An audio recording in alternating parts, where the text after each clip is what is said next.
E aí galera, tudo bem? Como vocês estão? Aqui eu estou na área, beleza? Bom, sou trader profissional desde 1998 e vou conversar aqui com vocês hoje sobre um tema bastante interessante.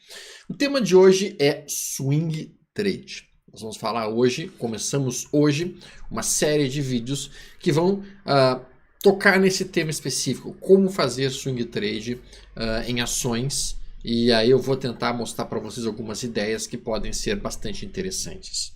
Na verdade, esse tema ele veio a partir de uma pergunta colocada lá no Instagram. E aí eu vou então tentar introduzir esse tema para os amigos. Antes de mais nada, eu preciso que os amigos que estão no nível mais avançado já me perdoem, porque nós vamos realmente tentar abordar tudo desde o início, de uma maneira que quem não conhece muito ou quem não tem muita familiaridade com os termos, vá conseguindo acompanhar toda a nossa conversa. Se você ficar com alguma dúvida, coloque ele nos comentários que eu tento responder logo depois. Se você gostar desse vídeo, não se esqueça de dar um thumbs up, porque isso acaba produzindo realmente uma maior visibilidade do nosso trabalho aqui conosco. Bom, vamos lá. Em primeiro lugar, vamos definir o que é Swing Trade. Tá? Acho que é importante a gente deixar essa definição bem clara, bastante objetiva. Operações de longo prazo. No mercado financeiro, na bolsa, tá? Geralmente se classifica as operações a partir do tempo em que cada uma delas demora. Operações com mais de 6 meses são chamadas de operações de longo prazo. Operações que duram mais de uma semana, mas menos de 6 meses, são chamadas de position trading, que seria trade de posição, tá? Operações que duram mais de um dia, mas menos de uma semana, recebem o nome de swing trade. Swing trade, swing quer dizer balanço, sabe? Swing, entrou, saiu, entrou, saiu, entrou, saiu, sabe o gingado da coisa? Então, swing trade são operações que duram mais de um dia, mas menos do que 5 dias, tá? Menos de uma semana. E as operações que duram menos de um dia recebem o nome gentil de day trade. Bom, o alvo médio de uma operação de swing trade, fica entre 2% a 3,5%, 3,5%, 4% de ganho. Este é o alvo que um swing trade geralmente trabalha quando ele monta suas operações de swing trade, que vão durar, em média, 2 dias e meio, 3 dias e meio.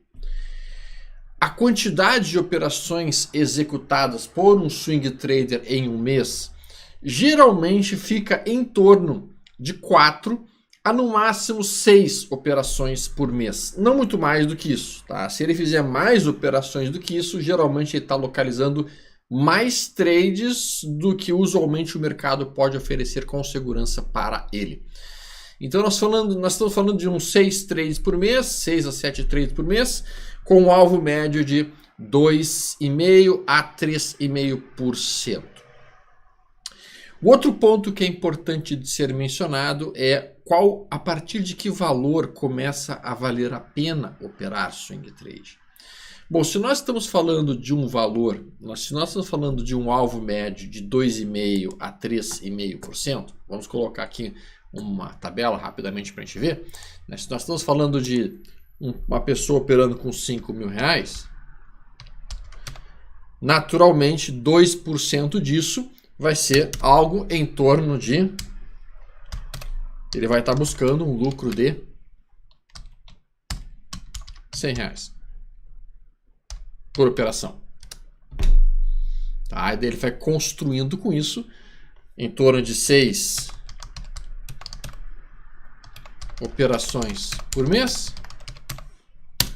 Nós podemos estar falando de algo em torno de 500 a 600 reais. Isso se ele acertasse todos os trades. Não existe quem acerte todos os trades sempre. Tá? Ele vai ter alguns trades que vão no loss. Tá? Nós estamos falando de 2% de alvo. Vamos falar algo em torno de 1% no máximo de risco máximo. Então nós estamos falando, o cara vai arriscar em torno de 50 a 80 reais em cada operação para tentar buscar em torno de 100, 150, 200 reais por operação. Para um capital nesse sentido, como podemos por assim dizer. Isso vai construindo para ele, então, a rentabilidade que vai fazendo com que o capital dele cresça ao longo do tempo. Tá? Normalmente isso é um procedimento, é um processo de crescimento que vai naturalmente levar algumas semanas a meses até a pessoa conseguir a consistência necessária para efetivamente conseguir um bom nível de acerto nas suas operações. E aí vem a pergunta, mas Stormer, o que seria um bom nível de acerto para um swing trade? Ou um bom nível de acerto para um swing trader, para a pessoa que opera num prazo de gráfico diário, vai ficar entre 60% a 70% dos seus trades. O que? Só isso? Eu achava que eu acertava sempre. Não existe quem acerte sempre. Tá? Pense comigo.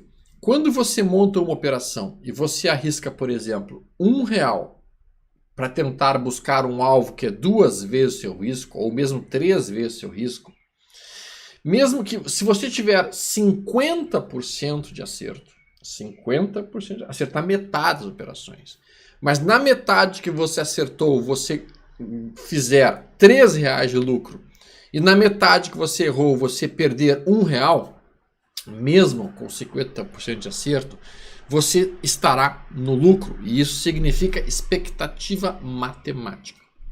As pessoas acreditam muito que a expectativa de fazer dinheiro vem de uma alta probabilidade de acertar, uma alta quantidade de trades certos. Não.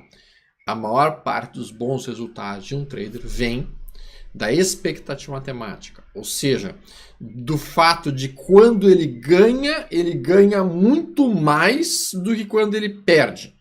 E aí, o percentual de acerto perde um pouco a sua relevância. Não estou dizendo que ela perde completamente, mas perde um pouquinho. Um ponto que é importante ser mencionado quando as pessoas falam de swing trade é que existem basicamente dois tipos de swing trade. Mas antes de eu abordar os tipos de swing trade que existem, eu preciso conversar com vocês uma coisa muito importante que se chama liquidez.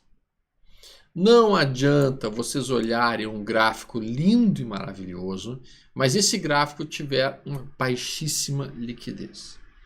O que você quer dizer com uma baixíssima liquidez? Observem este gráfico aqui, Segra 4.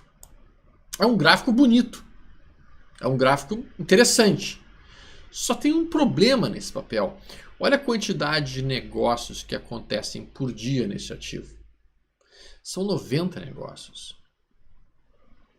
A própria CRPG 5, que é um papel lindíssimo, olha a quantidade de negócios que acontecem no dia. São 66 negócios por dia.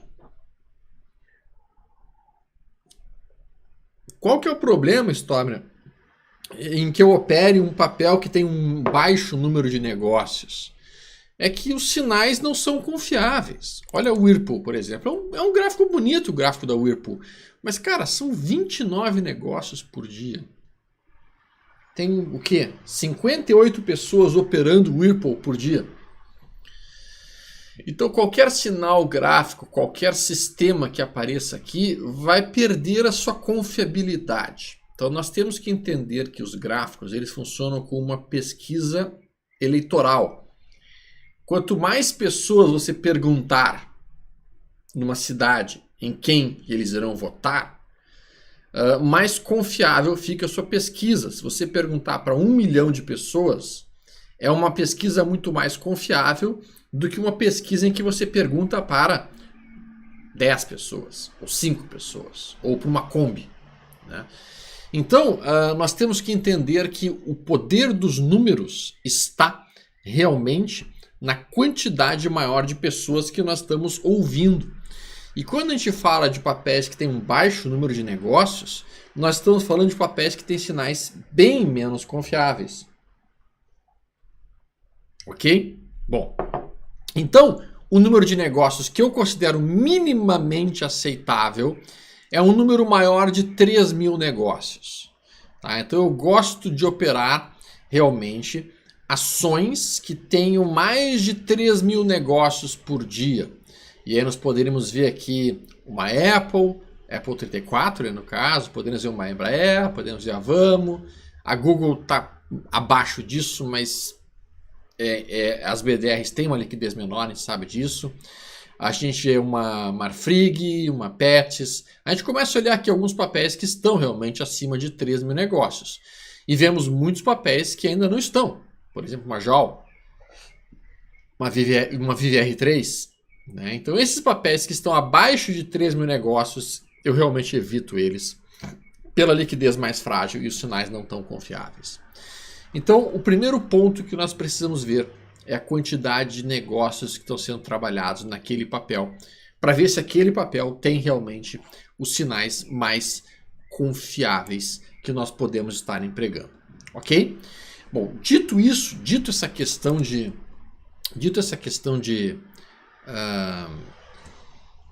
liquidez, nós temos que abordar agora os dois tipos de swing trade que existem. Existe um tipo de swing trade que recebe o nome de swing trade seguidor de tendência. Tá? Então, o swing trader que vai utilizar a tendência a seu favor. Este trader que vai utilizar a tendência a seu favor, ele vai basicamente procurar papéis que estejam trabalhando em topos e fundos ascendentes. E se você não sabe o que é o topo e fundo ascendente, tem um vídeo ali em que eu explico exatamente como localizar topos e fundos dentro de um gráfico. Vocês podem dar uma olhada, tá lá no canal, História Ponto Oficial, como localizar topos e fundos. Eu vou colocar, acho que aqui do lado, algum linkzinho, para que você possa efetivamente localizar o vídeo e depois assistir. Bom, então assim, o sujeito vai procurar topos e fundos ascendentes e neste momento, quando localizar um topo e fundo ascendente, ele vai dividir o mercado em dois tipos de perna. Uma perna de alta e uma perna de baixa. Uma perna de alta e uma perna de baixa. Bom, uma vez que ele identificar topos e fundos ascendentes, ele vai procurar localizar um papel que esteja em tendência de alta, mas finalizando uma perna de baixa. Ou seja, ele quer comprar o final de uma perna de baixa. Ele quer comprar isso aqui, ó, este ponto. Quando então ele vai comprar o reinício de uma perna de alta dentro de uma tendência de alta. Tá? Então esta é a forma de operar que recebe o nome de swing trade seguidor de tendência. E que vai utilizar então a tendência a seu favor. Tá? E aí fica bastante, teoricamente, simples de localizar os papéis. A gente pode olhar aqui rapidamente e já ver que igual o 4 não está nesse cenário de tendência de alta e, portanto, nós retiraríamos ela da nossa lista eventual de papéis que estaremos prestando atenção. A gente pode, dessa forma, então, muito rapidamente olhar os papéis e já localizar aqueles que estão em tendência de alta e os que não estão. Por exemplo, Apple. A gente vê que a Apple 34 está em tendência de alta. Qual a vantagem de operar uma BDR, Stormer? Cara, uma das vantagens é que aqui as ações são essas BDRs, elas são operadas unitariamente. Ou seja, tu pode comprar de uma em uma. Com R$82 tu pode estar comprando uma Apple 34. Enquanto que as ações brasileiras são negociadas em lotes de 100 em 100, na maior parte, lote integral, e acaba ficando mais caro os lotes integrais. Né? Então a gente tem aqui, por exemplo, a Apple 34 operando num gráfico de topos e fundos ascendentes. Podemos ver aqui uma Embraer. A Embraer também opera em topos e fundos ascendentes. Veja que a Embraer, nesse momento, operando em topos e fundos ascendentes, ela está, neste momento, em que tipo de perna? Está numa perna de alta ou está numa perna de baixa? Podemos ver uma perna de baixa, que está perto de acabar. Por que está perto de acabar? Porque basicamente, se nós formos pensar, nós tínhamos aqui um topo anterior nessa região.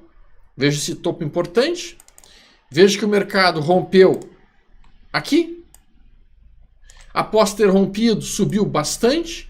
Muitas pessoas se arrependeram de não ter comprado quando aconteceu esse rompimento e agora o mercado recua e permite a esses comprados a oportunidade de compra que eles queriam. Então aqui, o que um swing trader estaria esperando basicamente, já que ele está numa tendência de alta, próximo de uma zona de suporte, finalizando uma possível perna de baixa? Ele vai esperar um candle de reversão, que vai ser um candle branco. Quando aparecer um candle branco, ele vai marcar a máxima desse candle com uma entrada, o stop ficar abaixo dessa mínima, e daí ele vai programar o quê? O seu alvo sendo no mínimo 2, eventualmente até mesmo 3 vezes o risco que ele está correndo. Como é que ele pode fazer isso, Stomer? Bom, o Profit tem uma ferramenta bastante interessante aqui que ajuda muito o trader para isso. Tá? Basicamente, ele vem aqui e bota uma estratégia. Ele cria uma estratégia. A estratégia que ele pode definir, ele pode ser bastante simples. Mas, por exemplo, aqui tem uma estratégia em que eu tenho um risco de R$300, loss de 300 para um ganho de 700. Digamos que eu queira colocar aqui um loss de 100 para um ganho de 300. Pronto. Então aqui eu estou trabalhando com um loss de R$100 para um ganho de R$300. A ideia aqui, não vou colocar nenhum tipo de ajuste de stop. Eu vou dar aqui OK. Então, neste caso, veja que se eu colocar aqui 100 ações, comprando esta ruptura que está aqui, 21,99, colocando meu stop em 20,90, eu estou arriscando R$100. E aí meu alvo fica 3 vezes o meu risco para cima. No caso, buscar R$300, que estaria em 24,92. Aqui eu estou colocando um alvo 3 para 1. Usualmente, nos meus swing trades, eu busco alvos de 2 para 1. Isso é a minha prática. Mas eu entendo que, especialmente quando a pessoa trabalha com capitais menores, faz sentido, para que ela tenha operações um pouco mais longas e que o custo da corretagem seja pago pelos lucros, que o alvo seja um pouco mais longo, 3 vezes o risco original. Então aqui, por exemplo, se eu colocasse 200 ações nessa ruptura e eu não conseguiria colocar o meu stop em um local técnico de proteção, meu stop teria que ficar em 21,49, que é acima da mínima do dia anterior, e portanto a probabilidade de que esse stop seja acionado é muito grande. Aqui eu teria que realmente trabalhar com o máximo com 100 ações nesta ruptura, se eu quisesse trabalhar a ruptura deste candle. Este não é um candle que em si me motivaria uma entrada, porque ele não é um candle branco. Como eu mencionei, eu tenho que esperar pelo menos um candle branco ou, de preferência, um 1, 2, 3 de compra, como a gente já conversou algumas vezes. Vamos olhar aqui outros papéis, por exemplo, que pudessem estar eventualmente em um ponto minimamente atraente. Aqui a gente tem Pets, que está em topos e fundos ascendentes. Estamos vendo isso, né? Vejam que ele se aproximou de uma zona, que é uma linha de tendência de alta, e ao mesmo tempo de um topo anterior rompido. Ele fez uma perna de baixa dentro de uma tendência de alta, e ele faz esse candle de reversão, e aí o candle seguinte rompe a máxima.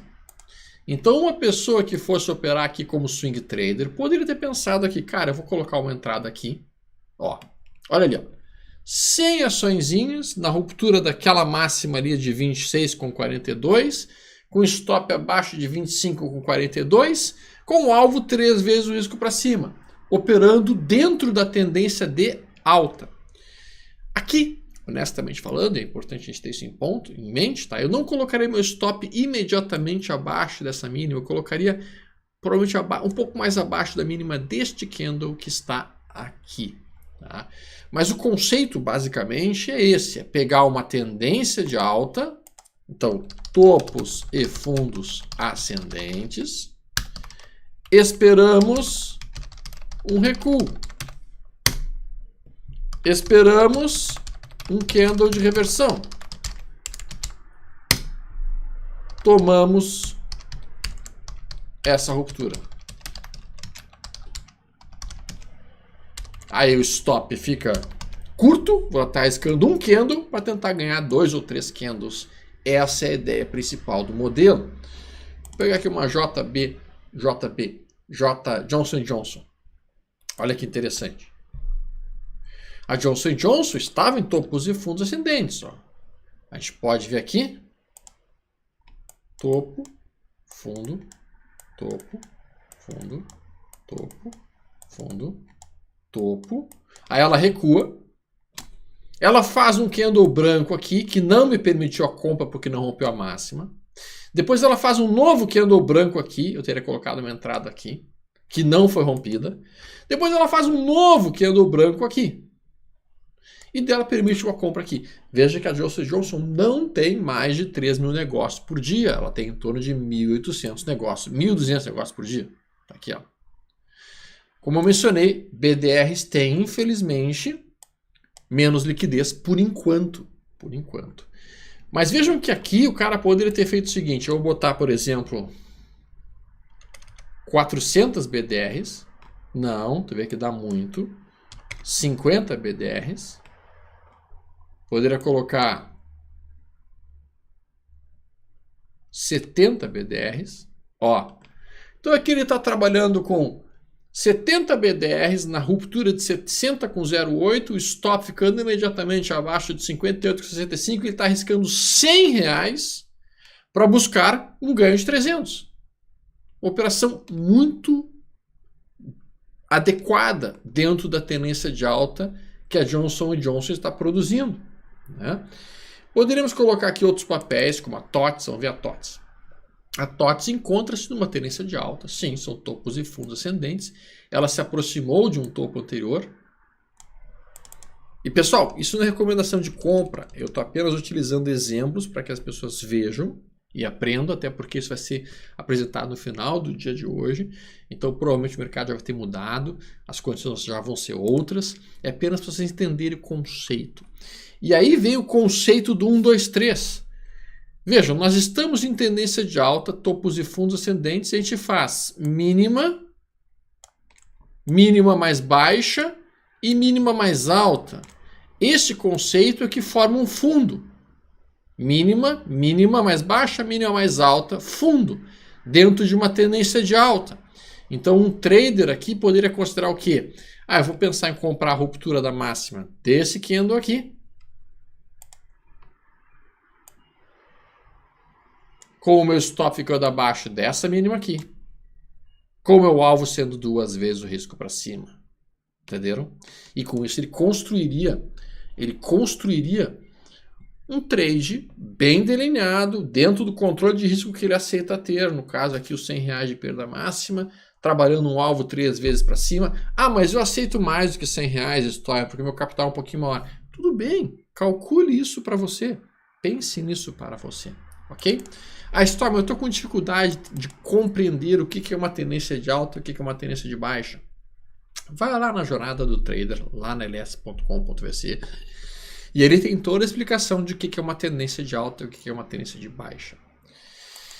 Bom, existe um outro tipo de swing trade que eu irei falar na parte 2 e que se chama swing trade de volatilidade. Na parte 2, antes de entrar no sistema de volatilidade, eu vou apresentar outras formas de identificar boas tendências para que vocês possam definir pontos de entrada adequados. Ok? Muito bem. Então nós veremos em breve. Esse vídeo já está ficando um pouco mais longo do que eu gostaria, são 23 minutos. No próximo vídeo, então, nós abordaríamos como identificar boas tendências e depois nós identificaremos como identificar o outro tipo de swing trade, que recebe o nome de swing trade de alta volatilidade. Um abraço, se vocês gostaram. Não se esqueça de dar o like. Se vocês tiverem alguma dúvida, deixem no comentário. Até mais. Tudo de bom.